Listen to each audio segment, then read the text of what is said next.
saat ini PA Surabaya tidak jauh beda dengan tahun-tahun yang lalu. Memang banyak menerima perkara-perkara yang didominasi oleh perkara-perkara perceraian.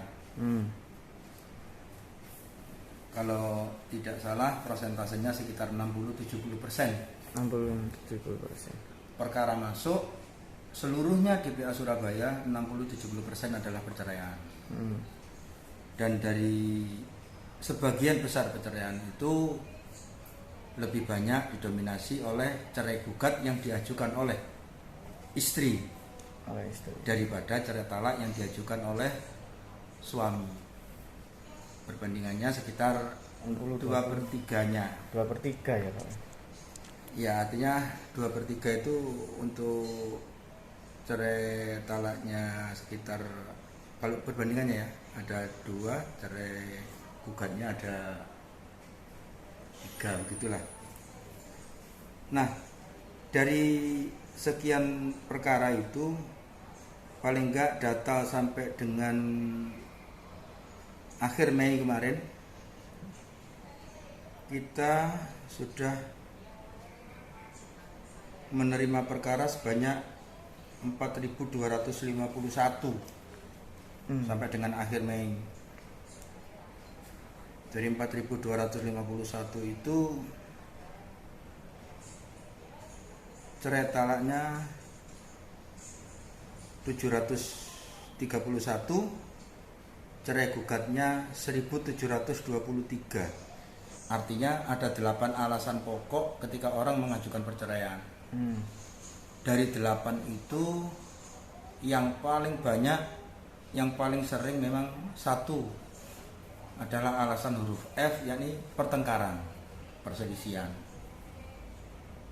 Nah, dari pertengkaran perselisihan itulah baru ada penyebabnya. Kalau alasan cerainya memang bertengkar, berselisih, tapi penyebabnya itulah yang macam-macam. Ada variabel-variabelnya. Iya. Dari bertengkar itu yang paling besar penyebabnya adalah disebabkan ekonomi. Sebenarnya di perangkat kita itu untuk cerai ya, itu ada step-step untuk orang-orang ini supaya tidak bercerai, itu ada sekitar 4 step. Yang pertama, ketika orang itu mau ada niat bercerai, mestinya lewat wadah yang ada di KUA itu, namanya Badan Penyelesaian Perkara Perceraian, kan ada BP 4 itu, Pembinaan untuk Perkawinan dan Perceraian itu. Mestinya diberdayakan itu orang-orang itu ke sana dulu. Tidak langsung ke sini, mestinya ya, diberdayakan. Sayang di Indonesia ini kurang berdaya itu, kurang diberdayakan. Wadah itu yang ada di KUA.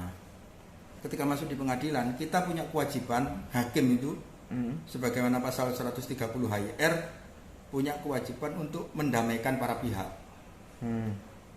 Itu harus, kalau bahasa agama wajib. Soalnya kalau nggak ada upaya untuk itu, bisa batal demi hukum kita.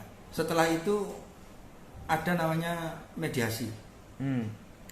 Mediasi itu ada seorang mediator yang memediasi kedua belah pihak. Dan ini juga memenuhi undang-undang, ini juga wajib.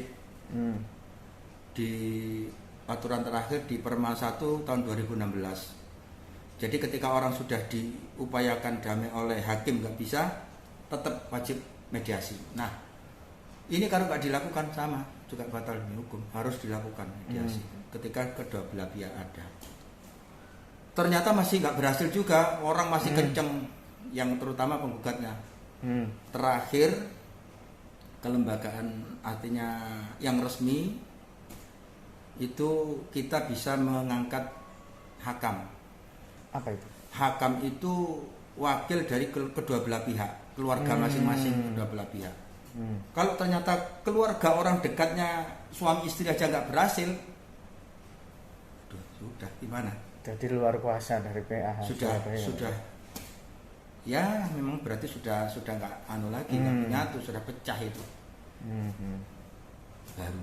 Nah, dari situ aja sebenarnya ada secara resmi ada 4 kelembagaan, yang 1 sebelum masuk pengadilan, yang 3 setelah masuk pengadilan. Jadi 4 setelah masuk, dari hakim upaya damai, mediator untuk mediasi, dan terakhir hakam.